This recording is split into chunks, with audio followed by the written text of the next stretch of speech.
Well, let's see if I didn't get that thing all mixed up for today.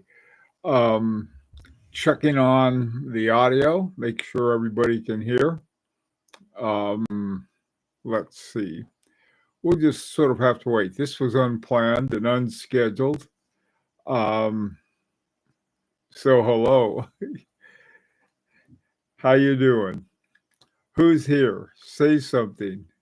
Type something. Text something. Oh, maybe that is me. Okay.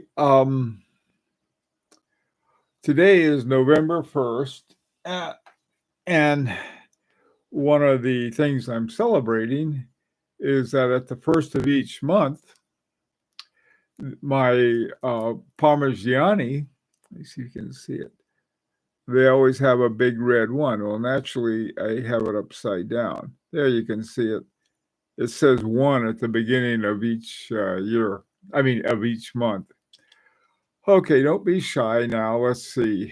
Um, any topics that you'd like to talk about watches? Hi, Paul. How you doing? We're just sort of I was going to say freebasing. I guess that wouldn't be the right term. Uh, Blue sky. And that's it. What about watches? Anything new that you want to chat about? I'm open to anything right now.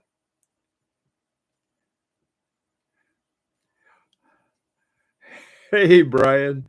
Hey, is the sound okay? I haven't asked yet. I'm just I set it up right, I think, and so it should be okay. Okay, good. The sound's okay. I can't improve the picture because I'm in it. Anyhow, so what in the world of watches would be a good topic for us right now? Anything you can think of. Hi, Paradigm. How you doing? How do we get on the etude number 2? Stick around. I'll try to. The way to do it is shoot me an email, and I'll put you on the list. Now, right now it's all filled up, but if somebody drops out, we have a list for that too. There's a better chance of you getting on the etude number 3 list with a better shot at getting it. Hi, Killer. Any watches you're excited about that are coming out over the next year? Oh boy, that's a great question. Well, yeah, Etude number 2. That's one that'll be coming out in the early spring. We ought to have the our Etude Guy watch out by then. Um, Things are moving along on that, and like a true connoisseur, they're not in any hurry. They want it. Well, they are, but they have. It's not the same as getting something that's off the shelf. Yet again, Larique has a brand new movement. So that's they made some changes, and they decided there were enough changes. So now we have instead of a 6801, we've got a 6802. Who do I think is the next Moser? That's a great question. Um, oh, my pirate shirt, yeah, yo ho ho, and a bottle of rum. What do you think is the next Moser? Man, I'll tell you right now, there seems to be a split. Okay, one is sort of the Patek Philippe swatch split, going all in for silicon uh, parts and mechanical watches. And then you have the other direction. Now, I've got a feeling that more and more hairspring making companies, which are just a handful of, are going to start offering silicone hairsprings. Um, I'm not going to buy them, but some people may want them because of the pure functionality. Um, so another Moser. Boy, Moser sort of had some trips and falls on the way to where they are now. And I think I I hope more companies sort of imitate Moser. One may actually be Parmigiani. They seem to have been doing things now with their new Gucci boss, I guess. And they may be doing more and more things, having the variety. The thing I like about Moser, and it may not sound like a bargain basement, but I think they have some around 12,000 entry level for the Pioneer, time only watches, which is great because they're such good watches. They have the Straumann hairspring, the Straumann balance wheel. Good stuff. The other thing too that concerns me a little, it concerns me, and I suppose it would be a good way, is that um, I think more and more companies are looking to Agenor. Who beside Agenor? Well, Vasseur. But with the difference between Agenor and Vasseur, both of whom I like, with Vasseur, they're very good movements that are off the shelf.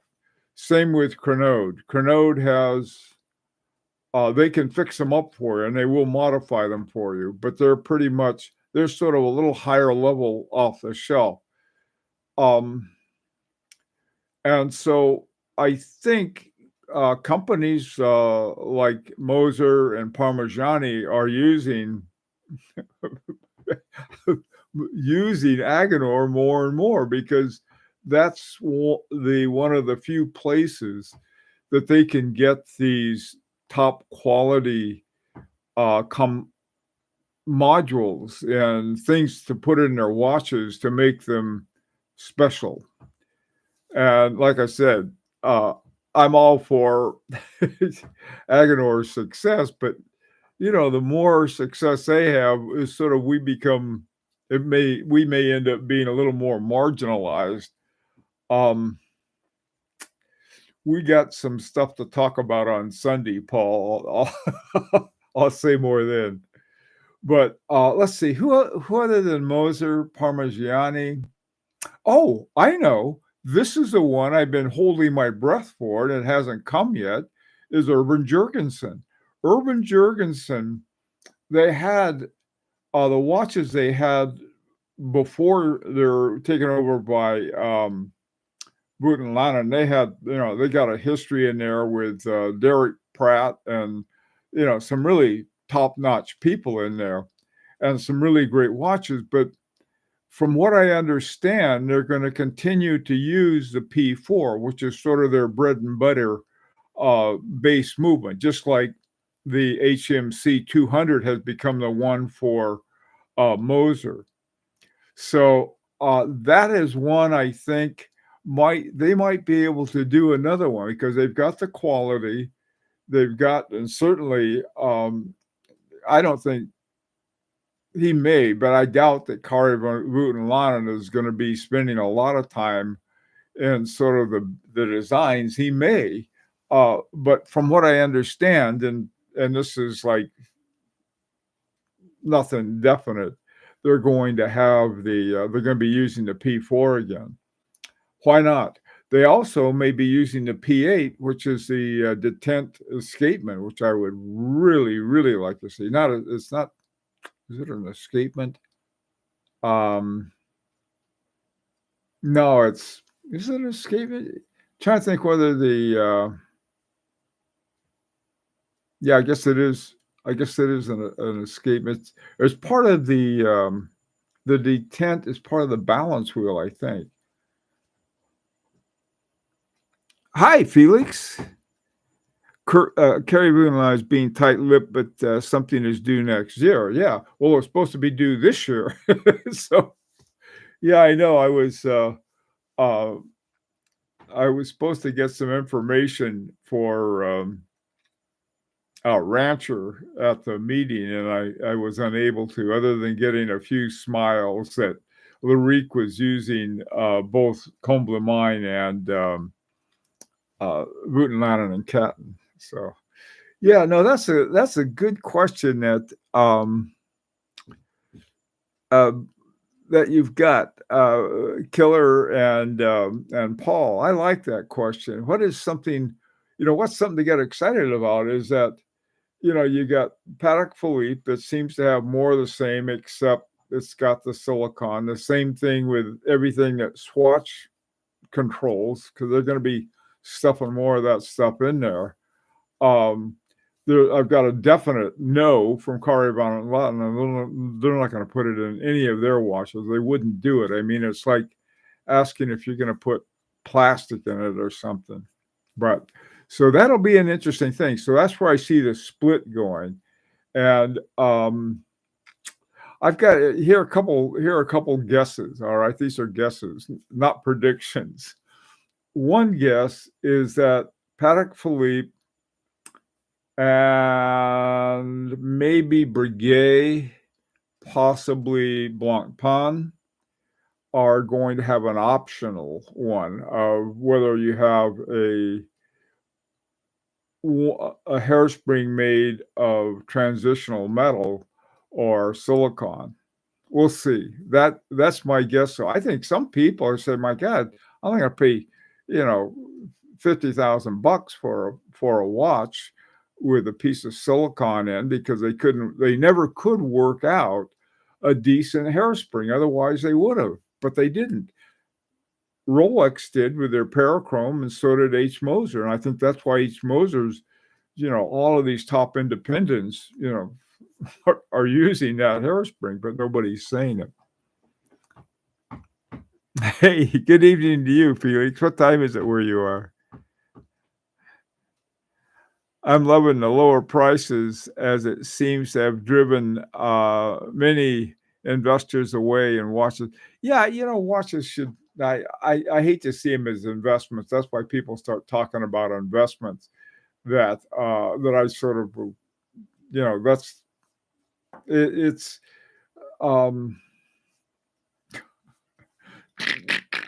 That's I just don't see it as an investment. I suppose there's a way to invest in watches wisely that you can, especially if you don't care about watches, but you care about making money, that you might be able to make a few bucks. But I don't know. Hey, Truman, how you doing, man? Lucifer, how are you? How do PP and VC really in-house movements, not even using the base of Jaeger-LeCoultre ones? Well, I don't care about Patek Philippe anymore, to tell you the truth, since they, like I said, ever since they started putting silicone hairsprings in their watches, I've got nothing to do with them. And this is from someone who really likes them. I had a Patek Philippe once, a Calatrava. Love that watch. It was a beautiful watch. It was a little small for me. I ended up selling it, but I have been. In fact, the other day, let me tell you what I was doing the other day. There are sort of a number of Patek Philippe's that I keep on my radar. And if they're built before 2009, before they, and you can tell easily because they have the Geneva seal instead of that stupid PP on it. Those watches are the ones I'm really interested in. So I see this watch from 2003, and it was one of the ones under my radar. The price was relatively good too. And so I looked at the picture that the guy had of it, and it's got that Patek Philippe, that double P, I don't know what you'd call it, stamp on it, because they can't get the Geneva seal anymore because it has silicone in it. So I wrote the guy and I said, you're advertising a watches from 2003, but you have it as, it said it can't be from 2003 because they didn't put those, I didn't say stupid Patek Philippe seals on it, but I simply said they didn't put the double P seal on it until after 2009. And so the guy wrote back, he said, "Well, I really don't know the date." I was like, "Well, I'll give you a hint. It's after 2009." But I mean, it's like, I don't know, it's sort of like a watershed as far as I'm concerned. Like a lot of people could care less, you know. And I get all of these things. "Oh, how come you care?" You know, well, that's why I went into this kind of, mechanical watches, not to see them improve. If I want an improved watch, I get a smart watch. Those are improved.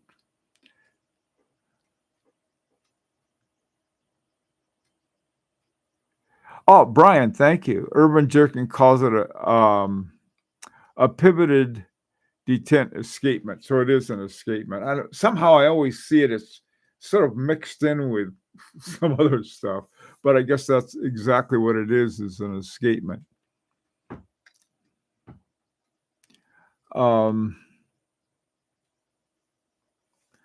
Of all of the new watchmakers, how do we sort the really important ones to watch? There seems to be a new one every week.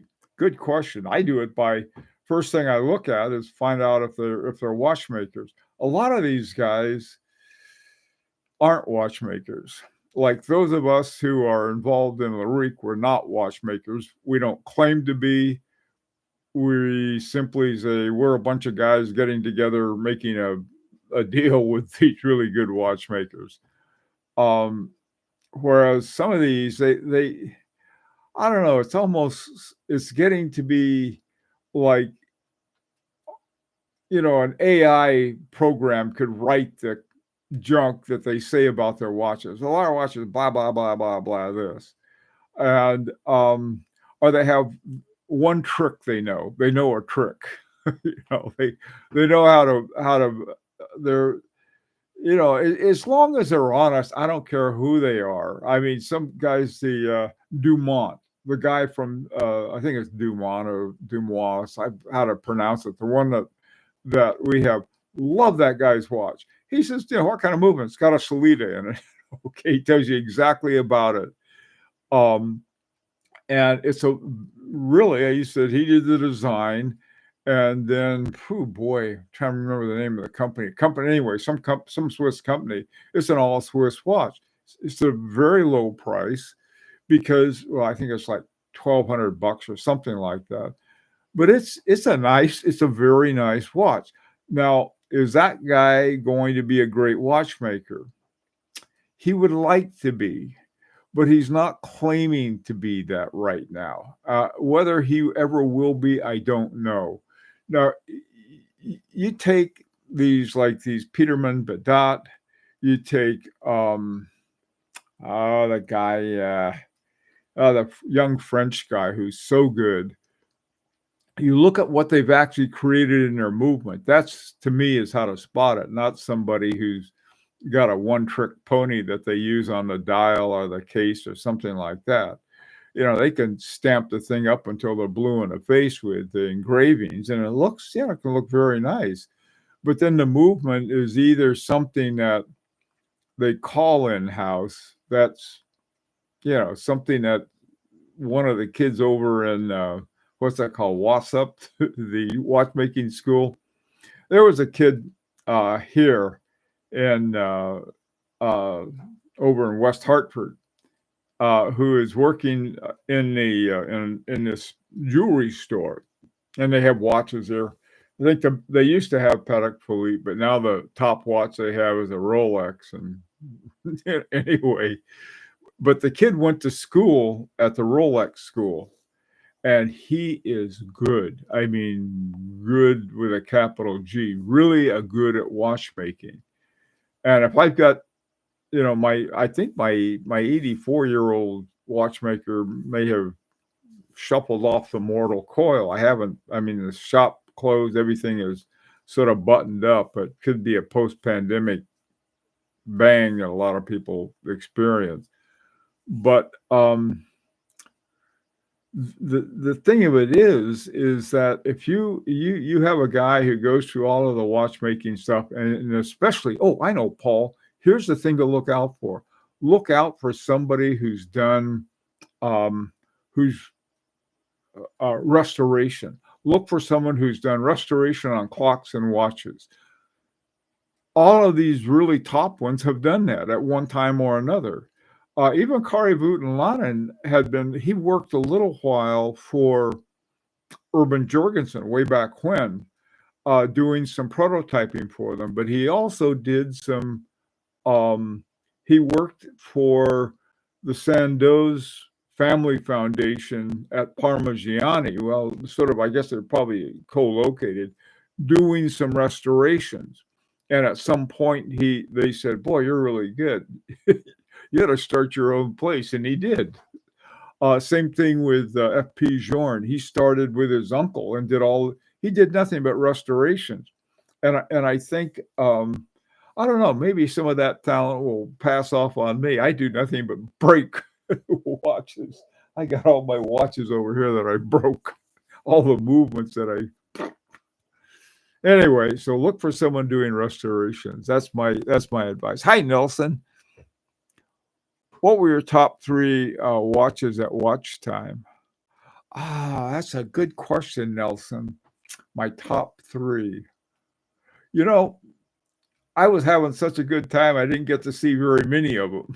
All right. Oh, I'll tell you, my top 1 is one by Girard-Perregaux. God, that thing was amazing. He gave me one of those big system loops to take a look at the top of it, and the thing, it was like looking from the top of a cathedral, just this gorgeous one. That's number 1. What are some other? I tell you, I didn't see that many, to be honest with you. I was so busy talking with a group of us who were there. We were upstairs where they had the Independence. Oh, I'll tell you another one. Moritz Grossman. That's one to watch. Had a great talk with Christine Hutter. Really, really someone who I think is who's doing some good things and maybe doing some even better things, I hope.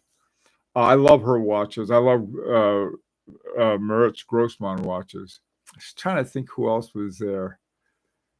The one person I wanted to see, oddly enough, was almost right across. We were upstairs. They had this little upstairs area where they had the Independence, and Moritz Grossman was up there with them, and Kari Voutilainen and Girard-Perregaux were right sort of together, sharing the same space. And I'm trying to think who else was there.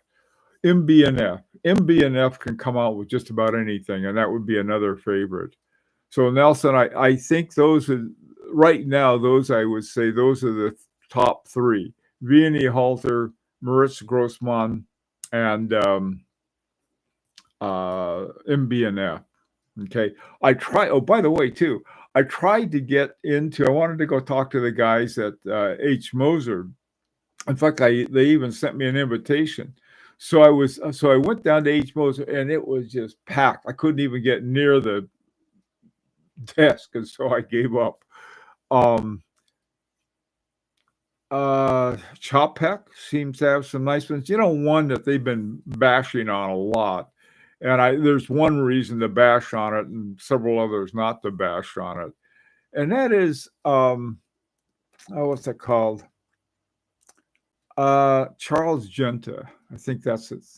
And this was sort of from Gerald Genta and so forth. And what they did, they made a nice watch. They put a good movement in it. They put a Vaucher movement in it. I think it's a 3002 that they have in there.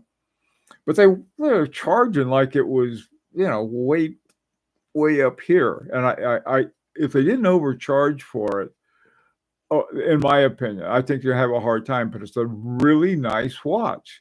I saw one reviewer, probably more than one, who hated it. So I'm not going to argue with him. It's just, I thought it was sort of like, wasn't crazy about it until I saw it. I thought, man, this is not a bad watch. Okay, let's see. The PP stamp self-endorsement. I know, killer. That's just crazy. I tell you, I think they would have been smarter to have nothing. They don't need a stamp. They don't need no stinking bodges. Put it bluntly, they don't. They're well known. They have a great reputation, but they don't need any kind of seal. To put their own seal on there makes them look silly. It really does. Okay.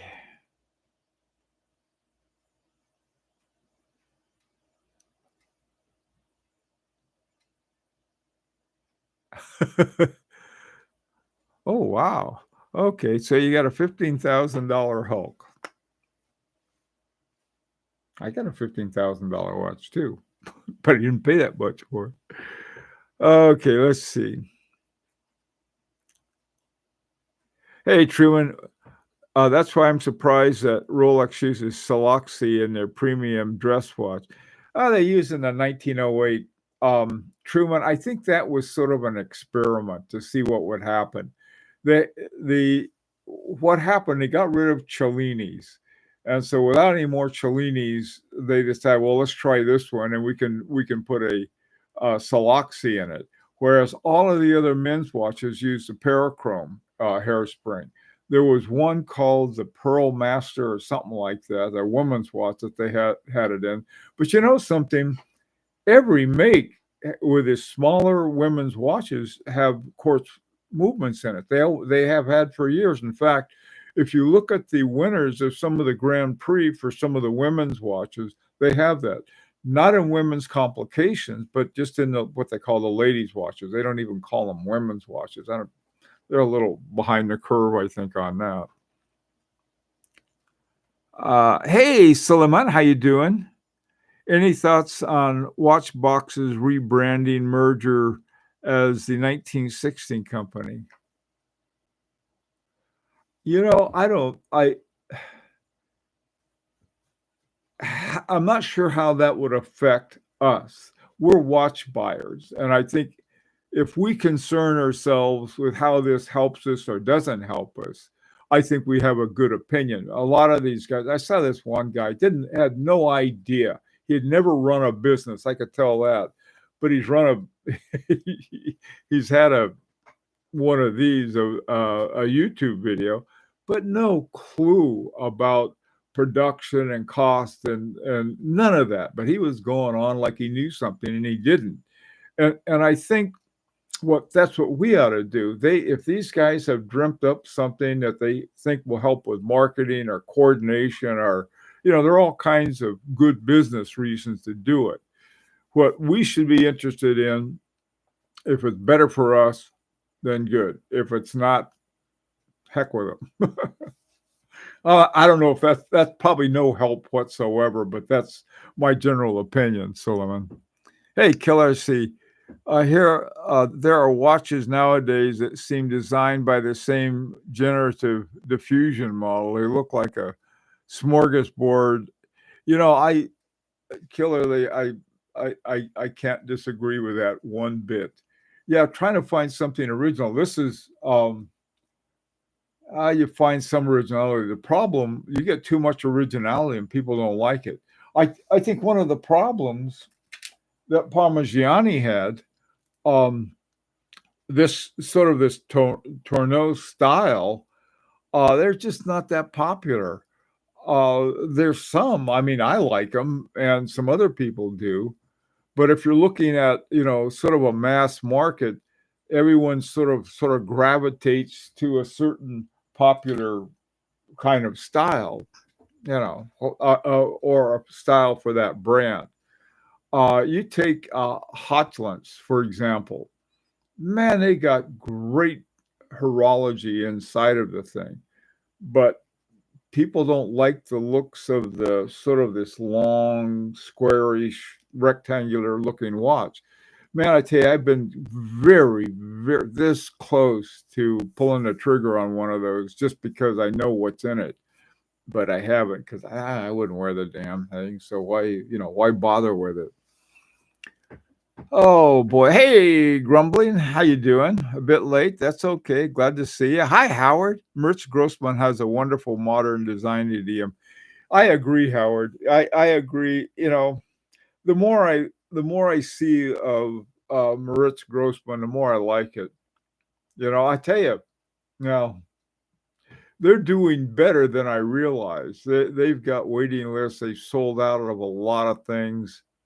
They're doing much better than I realized. Okay. And I love their stuff. I think one of the things they've done, and I find this unfortunate, they had this watch that was called the Tough Nut something, and I don't have one handy.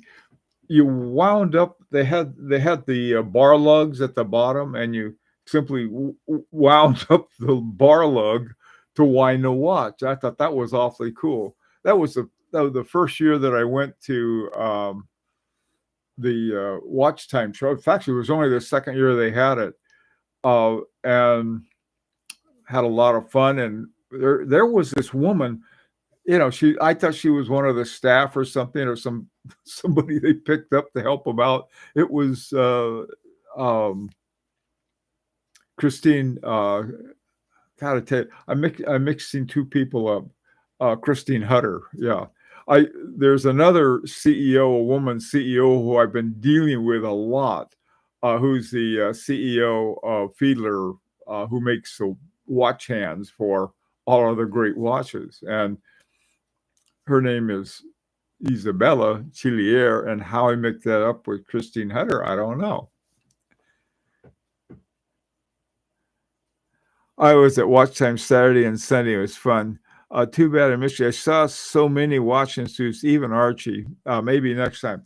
Nelson, yeah, the thing is, I only go on Friday night. Okay. I go on Friday night for two reasons. One, it's not quite as crowded. It's filled up. It's the capacity. They sell out every year at that. But I get a chance. They got an open bar too. There's nothing wrong with that. But there's more. It's more of a party atmosphere. Um, I guess the lots of people were there. I tried to. I can't tell you how many people I met. Some just in brief passing. Other ones I got a chance to talk with. But after that, also too, it sort of coincides with our daughter's birthday, so we got to go up there for the watch show, and then we have a daughter who lives in the area up there too. So, but I would like to. Yeah, maybe I could. I'll see if I can work out a way to go, because if you buy a ticket for the Friday night cocktail party, it's good for all 3 days. So I gotta go. See if my wife will let me pick it on me. Hey, Angus, how are you doing, man? If you hate the PP stamp, how do you feel about the QF stamp? Well, the QF stamp is quality Fleurier, though, is by an independent group, isn't it? Isn't that sort of the quality? The QF is only given to those who go through the QF sort of gauntlet, you might say.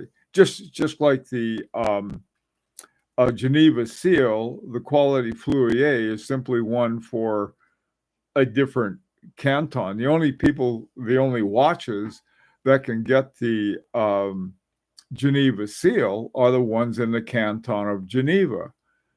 And whereas the ones outside in Fleurier cannot. So they set up the quality Fleurier, which is supposed to be a very high standard. So I do see a difference there.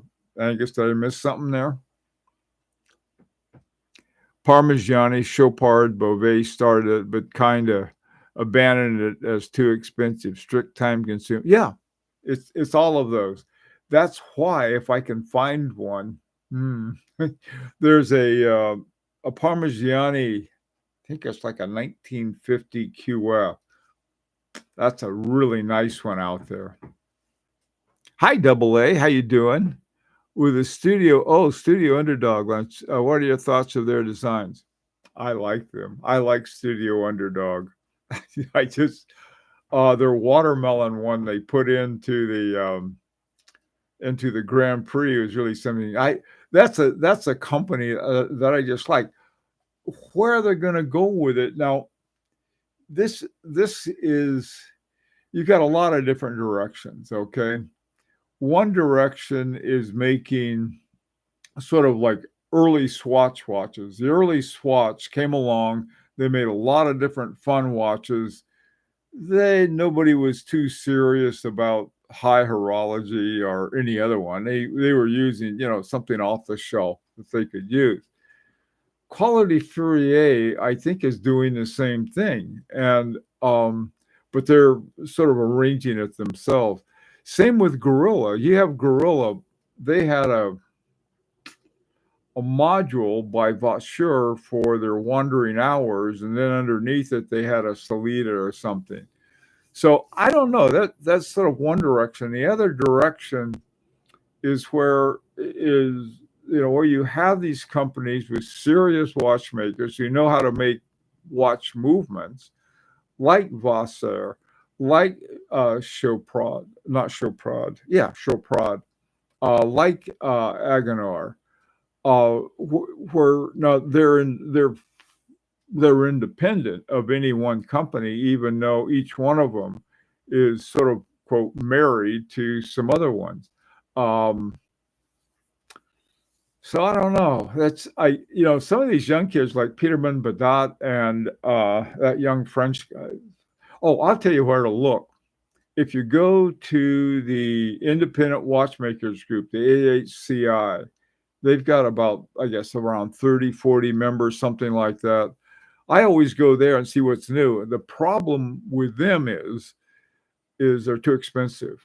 And unfortunately, they're worth it because these guys, they work on the thing. A guy who retired or is retiring is Christopher Klings. He's from Dresden. His stuff is just beautiful, really top quality.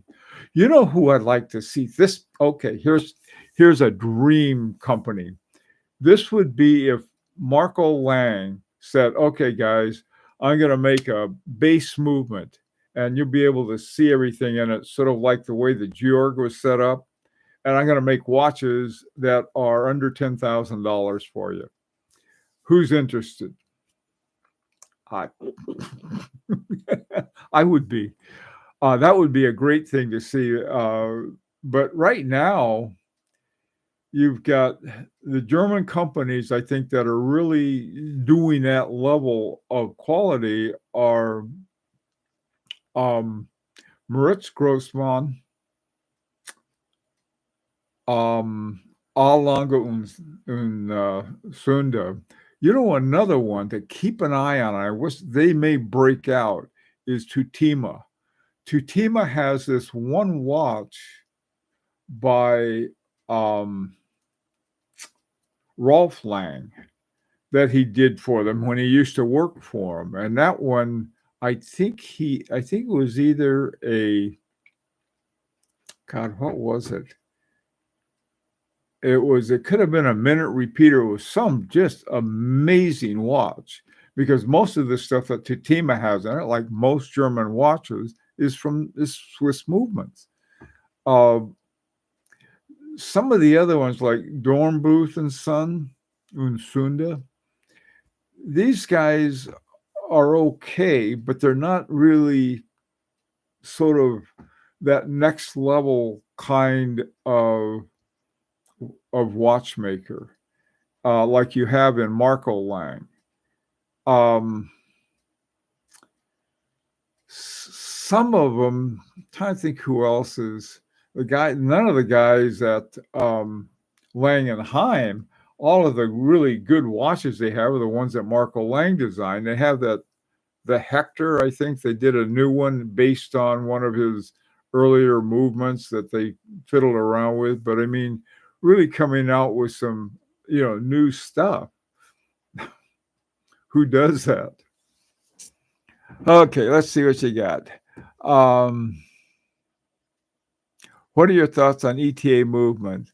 The Seamaster Professional was much thinner and was powered by ETA-based movement. My 90s Tudor, you know, uh, the the ones with the grades, the higher grade ones are really pretty good. I've got a couple ETAs and some of my better watches that are not better. They're really excellent. The ones in my Chaumet Dandy Arty underneath the Agenor, what do they call the module that Agenor made with him with the Agonese spring-loaded disc gears. So some of them are very good. They really are. I've got that's my view of it anyway. Okay, let me see. If you hate, okay, you ask about that. I'm trying to catch up with everyone. Hi, Just Tom. Are there any watches you regret not buying in the past? Oh, well, any I regret not buying. I wish I had bought more of and then sold them again. Let me think. Um, I haven't gotten to the point where I had to choose one or the other. Like I had to choose between a Royal Oak and an overseas. I chose the overseas. Glad I did. But I can't think of any. I was on the verge of buying a Daniel Ross Papillon, and the whole thing fell through because of this extra amount that Chrono 24 added to the sales tax. They bumped the sales tax up that I don't mind paying sales tax here in our state. It's not that high. But they bumped it up enough so that it went over the limit that it set for the credit card that I use for buying watches. If I didn't have the brakes on that credit card, so it just went over that by just a little. And so I didn't get that, but see what happened, I sort of bounced back, and right under my nose, here was a brand new Urban Jurgensen. And a rancher and I went and got two of the, not the last ones, but two of the last ones. So, yeah, I wish I'd got that, but then I got this other one, and I love my Urban Jurgensen. I always had liked them. I just couldn't afford them until I found this one that they were getting rid of when Kari Vudelana was going to buy all of them. So they got rid of their current stock, and I got one of them. Hey, Jacques Droz, you mean Jacques Droz, the best looking dial? Yeah, those are nice watches. I like Jacques Droz. Hey, Idle Time. Woke up and working on some. Good. Angus, just if you're just starting, maybe your taste hasn't solidified yet as to resist hype. Don't worry about missing out. Always more fish in the sea. Angus, I got to tell you, Just Tom, Angus is a wise man. He knows this stuff really well. Love to have him in our discussions. Listen to him. Hey, Grumbling Foresight, what are your thoughts on ET? Okay, I mentioned those. I like them. Colorado, I believe there is equivalent to seal for German watches. QFs are legit seals. And yeah, they are. I agree. I don't know. Yeah, I think there is one for German watches, but I don't know what it is. I don't know if it's sealed so much as it is a chronograph, a chronometer seal. Not sure. What are your most pre-worn watches? Good question. By and large, I try to rotate all of my watches. The ones I really enjoy wearing are my, I like this one. I like my Larique. I like my FP Journe. I like my Vacheron Constantin. I like both of my H. Mosers.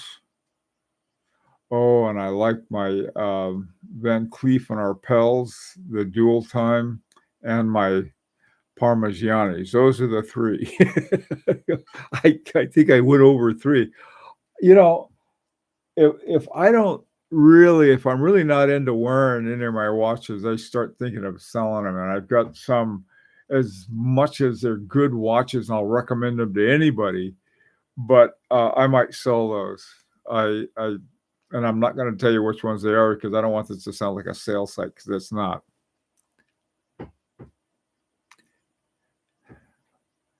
Hey, grumbling again.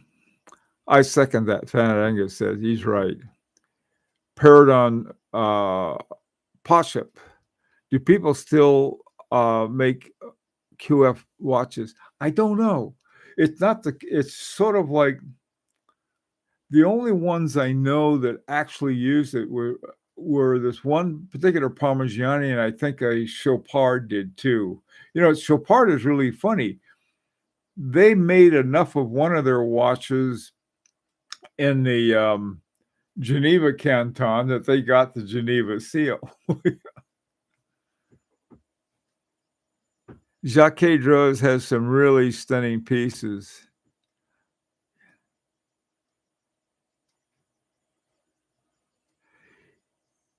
Yeah, yeah, I agree, Killer Audiophile. Yeah, they have Jaeger-LeCoultre. I've got a Jaeger-LeCoultre with um a Jacquet 766 movement, which is sort of cool. That's a shape movement that Pierre, that's something too. You got to invent your own what you like. A long time ago, I this one guy loved his Tag Heuers, and they had all these different colored ones, and he liked to collect each color. Same watch, just different color schemes to it. He loved that, and he had them all lined up. I'm the same way with 736 Jacquet 736 movements. I just love those things. I don't know why. Hand wound, 3 hertz, shape movement, and they're in all of these different ones, and they're relatively cheap, relatively speaking. So that's another reason that I like them.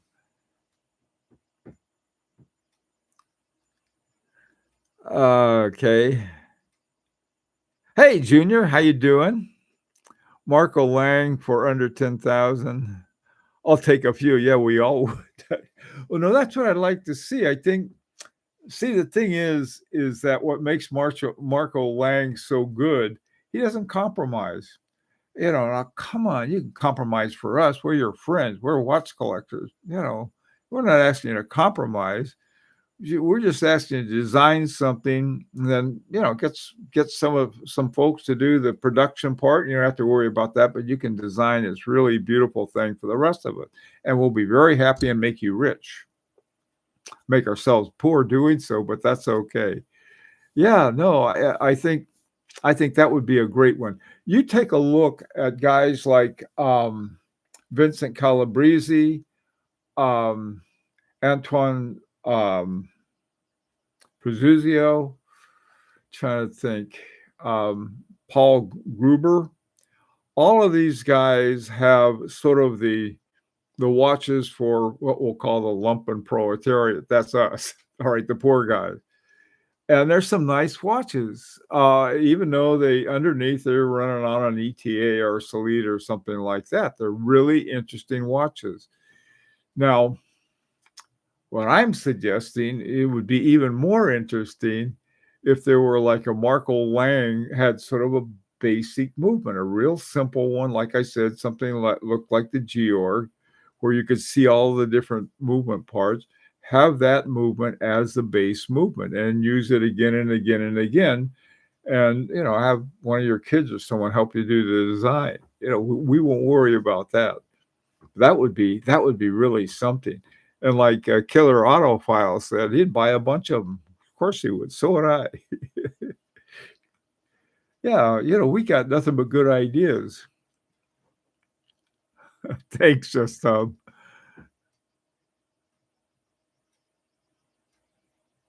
yeah. Angus, how about a Chopard LUC triple whammy? They made a tourbillon with COSC, QF, and Geneva seal. I didn't know that. That is a triple whammy. That is like Look what I got. And, I'm blind. That would be a great watch. I didn't know about that, Angus. That's very cool.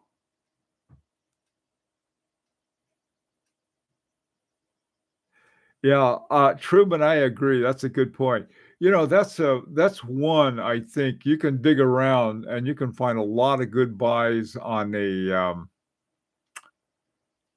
Chopard LUC. And the reason it's important to pick the LUC, Chopard's got a lot of watches with nothing movements in them, even though some of them are really neat watches. I think it's called the Miglia, and it has these Pirelli tire tracks for the band. It's really a cool, sort of motorhead watch. Very cool one, and it's got an ETA or something like that in it. But the LUC have the ones that are in house. Those are very nice. Hey, Bruce. Yeah, no, Bruce, why don't you guys tell us something about it? Somebody asked me earlier on, they said, well, what about they're calling themselves something else now? What is the big move by Watchbox? I think they were part of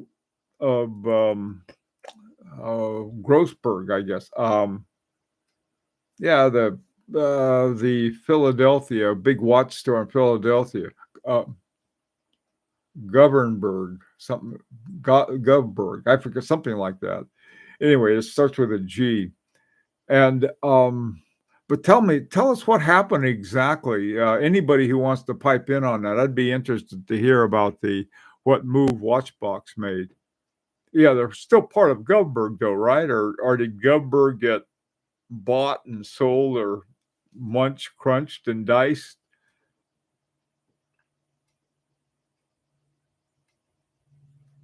Oh, uh, any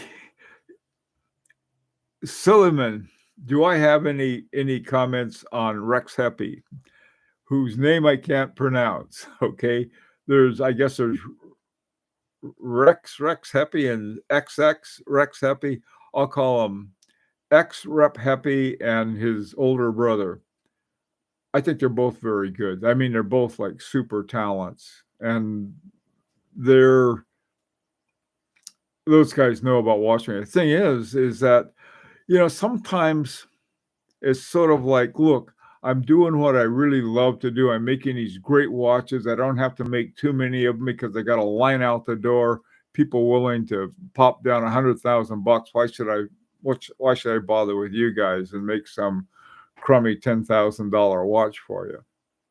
The answer is, they're more interested, and that's the problem. Okay, that's a problem, you guys.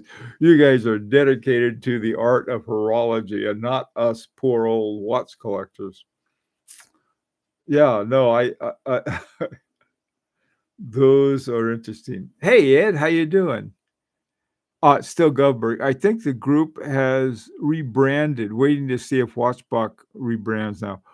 But I'm not sure like I said, this is sort of a business decision, and I'll see how it affects us as what it is. Hey, Angus, let's see. Weird thing for the Lux market, other group branches change more for less over the years, but Chopard actually re-engineer their LUC movements cheaper and sell new movements for less too. Good move. Good move. I like that move.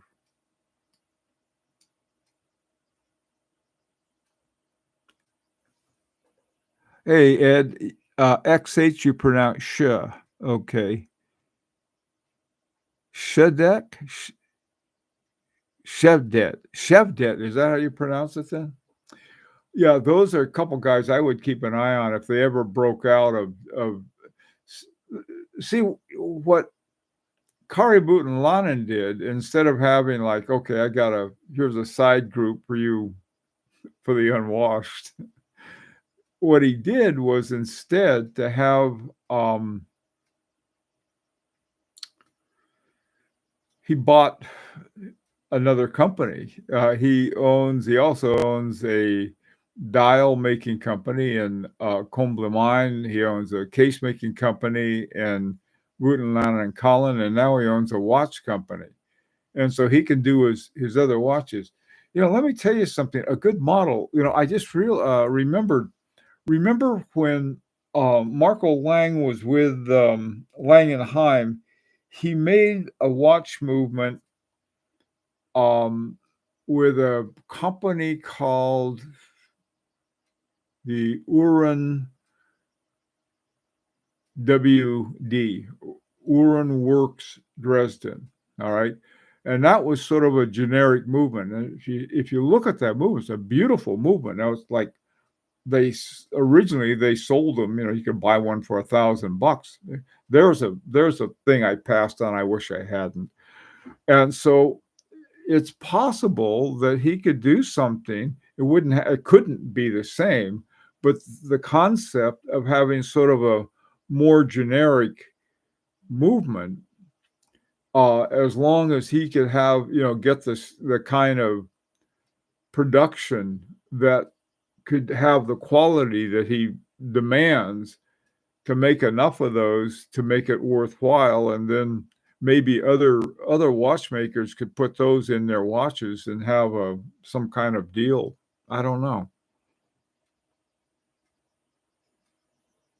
Hey, Grumbling. I still lament Jack Forstier's move to Watchbox. I've been far less exposed to his content. He was the best thing about Hodinkee. I'll tell you something. A lot of people have complained about Hodinkee, and apparently a lot of people left, and I've heard that from a lot of people. With my relationship with Hodinkee is with the same with all of them. If they have a source of information that I'm interested in, I'll go and I'll look at it, and then you can evaluate how good it is.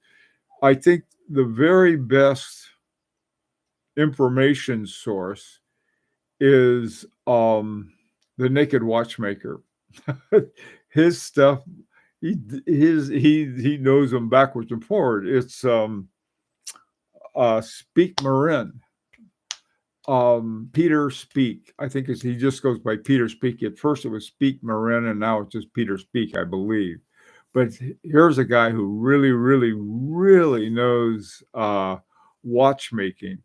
And I think his foray into watchmaking, there's too much of the corporate that was put on him or something that the business party just couldn't stand. And finally he got forced out because he couldn't do the kind of watches he wanted to. I don't know what the story behind that is.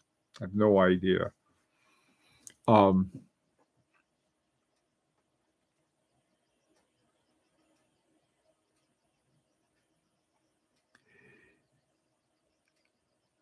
Truman, I agree with you. The base on that, I think, went back. I thought it may have been a movement that Carol Forcier Casapi had done, but it's not. It was done originally by Cartier. As an in-house movement that they had. It was a real one. And then Val Fleurier took it over and then used it with Piaget Cartier. And then this, according to Vacheron Constantin, they sort of did something to it that made it more Vacheron Constantin and just Val Fleurier. But the thing that they did, they made it affordable. And so you can get like a really top grade watch. The next notch up was used a different movement, and that one does have the Geneva seal. I don't know why the Geneva seal wouldn't have the one for Val Fleurier unless it had to do with one of the rules about making and stuff. It's not a cheap movement by any stretch of the imagination. And of course, Richemont owns everything that Swatch and Rolex don't own. Hey, Mark, how you doing? Hey, Grumbling. I saw someone pronouncing his surname as Rex Sheppy.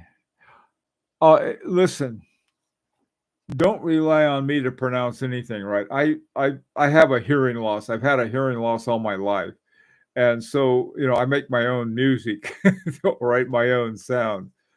And I'm not whining about it. I sort of like a little quieter world, but my pronunciation is that the best I can do is something like you just provided there.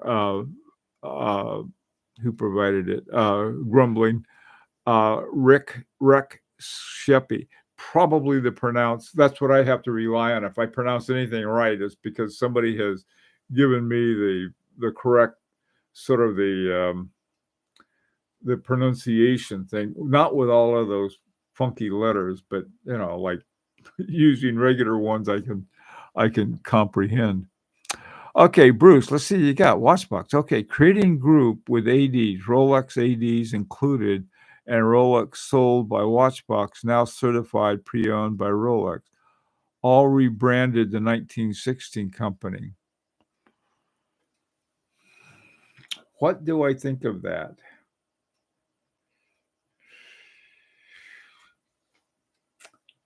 Boy, that's a good. Now it becomes even more of an interesting question. So what they're doing, okay, I guess it would be like you get a certified pre-owned Rolex from a certified pre-owned AD. In other words, the AD says, I'm a certified pre-owned Rolex dealer, something like that. I don't know how they're going to do it, plus Chopard and some other ones that they're dealing with. I don't know how that's going to fly. In some ways, what I see is, in business wise, is that especially for mass markets, if you don't use the internet, you're crazy. I mean, now they use the internet for advertising, but in terms of using the internet for direct sales, you go to Omega, you go to a lot of these, and you can buy them directly from Omega.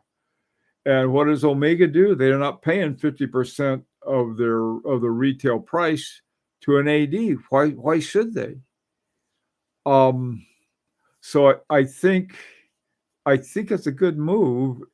No, I don't think it's a good move. I'm sorry. I see it as sort of maybe I don't understand it completely, but I just don't quite get it unless you have a group of suckers who think that seeing a certain person is going to make a difference. Okay. A certified Rolex watchmaker is important because they are the only ones who can get the parts from Rolex. I had a friend who was a Rolex certified, I guess he still is, a certified Rolex watchmaker, busy all the time. And he was telling me he had to be very, very careful about what he said and did and so forth about Rolex, because, man, I tell you, that Rolex AD certified watchmaker is worth a fortune for anybody who has one. But then you're sort of under the gun to do what they exactly the way they want you to do it. Bringing more people in, I don't know. I don't know. What do you guys think? What do you think of a 16, given what Bruce just told us?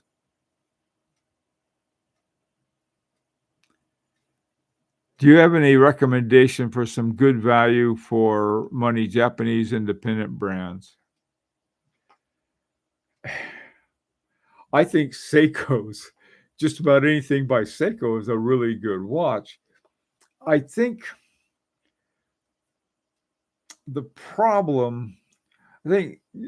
every time the Japanese seem to try to go into high horology, they bump into certain things, even though they have really fantastic watchmakers.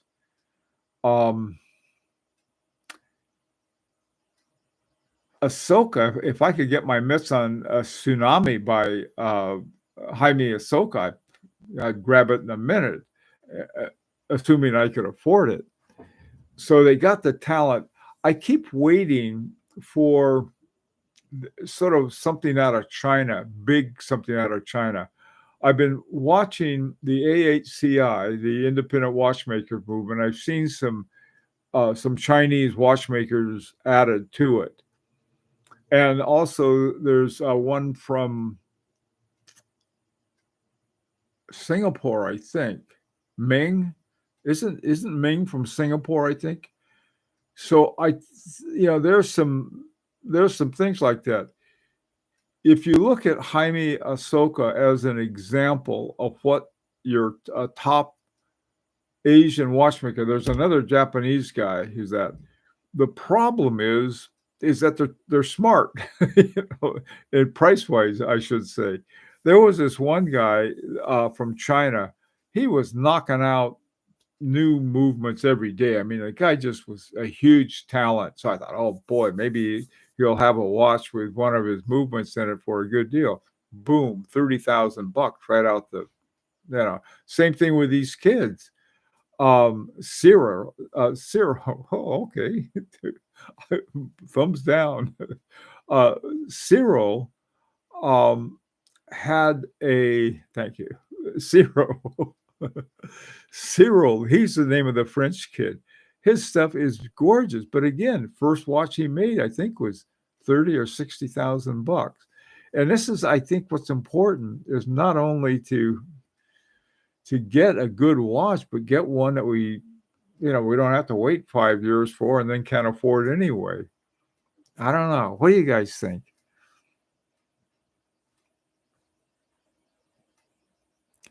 Hey, Local Ed. Yeah, I agree. A cool jumper, huh? That's the British call these jumpers. I call them sweaters. No, they had these two cashmere sweaters on good deal that I found. One was black with a heart on it, and the other one was gray with a skull and crossbones on it. So I thought, oh, I'll get two of them. They were such a good deal, and they really feel good, rather than my usual dog hair shirt or something. Thank you. My jumper. Hi, Blake. Just buy a Grand Seiko. Yeah, that's a sort of a simple solution, I suppose. Rolex is trying to control the huge Rolex market. Not sure other secondary watch dealers will sleep well tonight. I don't understand the addiction to Rolex. Okay, let me put it that way. I just don't understand it. I've tried to make myself buy a Rolex, but I just like, well, would I wear it? What's new about it? It's not that I don't like them. I just like so many other things better, and that's what I don't understand is that it's sort of like one of these guys will spend overnight standing in line for a new Star Wars movie. It's like, well, it'll be on Netflix soon.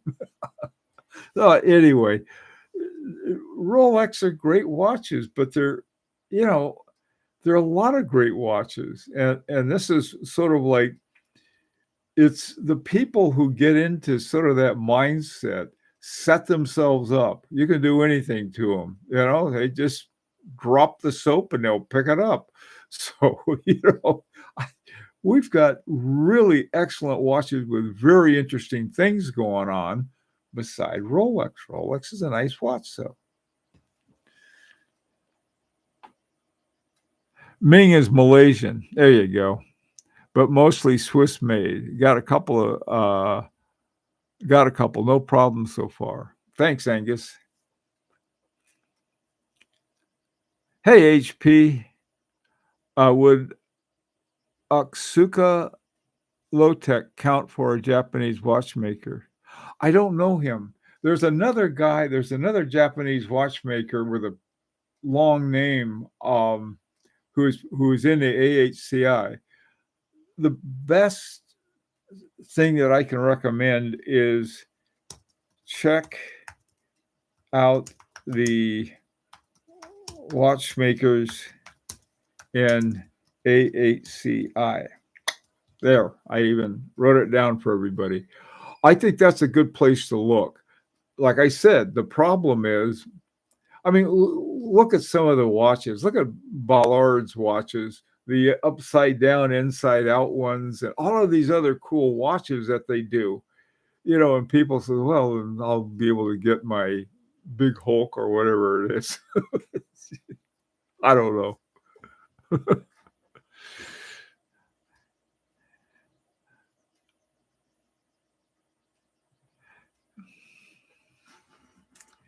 It, Blake, they're good for people who like them. But the thing is that the problem I see is you set yourself up so you don't have any choice. You don't go in there and say, and like I said, there's several I like, and the ones I like the most. Two of the three Rolexes I like, they've banned, they've quit making, or they're on the downslope on them. The Prince, I still like the Prince. It was one of the most best watches they make.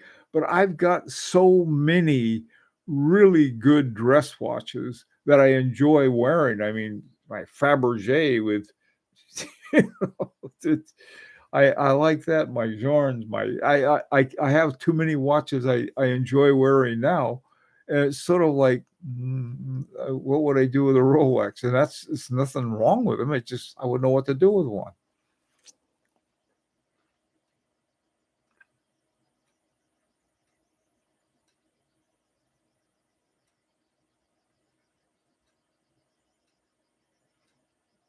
Oh, Angus, all of them, all of the above. I like the Angus. Let me tell you where I first saw the one I liked.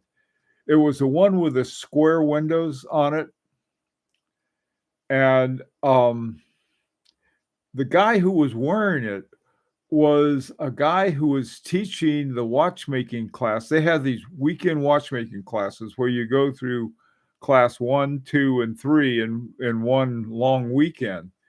And so this guy had one of those on. I thought, he knows something. Also, the guy who does watches, I think he's Swiss, I think. He's got this great big microphone. I think the name of his YouTube is called Watches. Look at the watches that he collects himself. Uh, and these are guys who know the horology really well, and the watches they pick are the ones with good horology. So but they can afford them. And I think the guy that was at the Horological Society of New York's watchmaking thing got one ahead of before they were rediscovered. So I Angus, and to answer your question, I think I like the gold one with the round window with sort of the hobnailed. The other thing about it is that they have the same engraving or guilloche on the front and the back. I love that. I tell you, there's so many things that are so cool about that watch. I just, but it it's like, you know,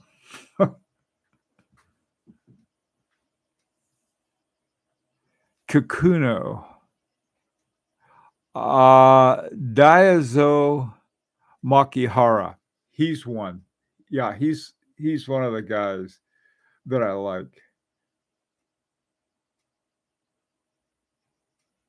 Hey, happy birthday. It's Rancher's birthday today. Happy birthday, Rancher. Happy birthday, Clyde. Clyde's having his 39th birthday.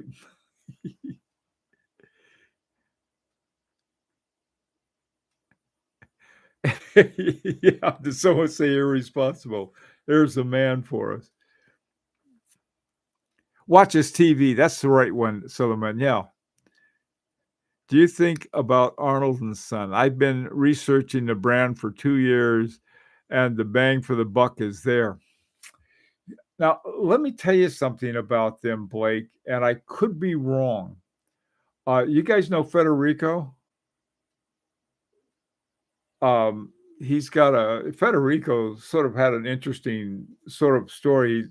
he used to be on with the Urban Gentry. He and Urban Gentry had a thing, and they got into some kind of beef together. Then he moved to Florida from New York, and then this happened. And there's all kinds of things happen to Federico, but he's been settled down in the same place in Miami for the last several years.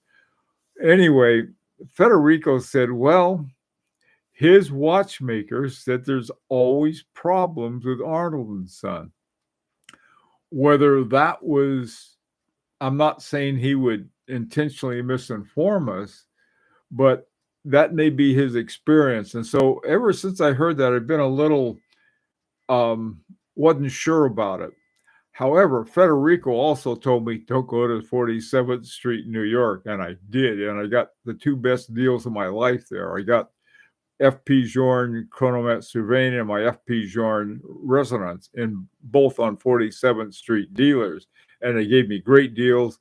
The watches have been great, and so you could say I'm sure it was sincerely, but it was like I don't know whether I know he wasn't right about that, but the other thing, I think he did it in a nice way. He said, you'll get eaten alive there. I don't think so.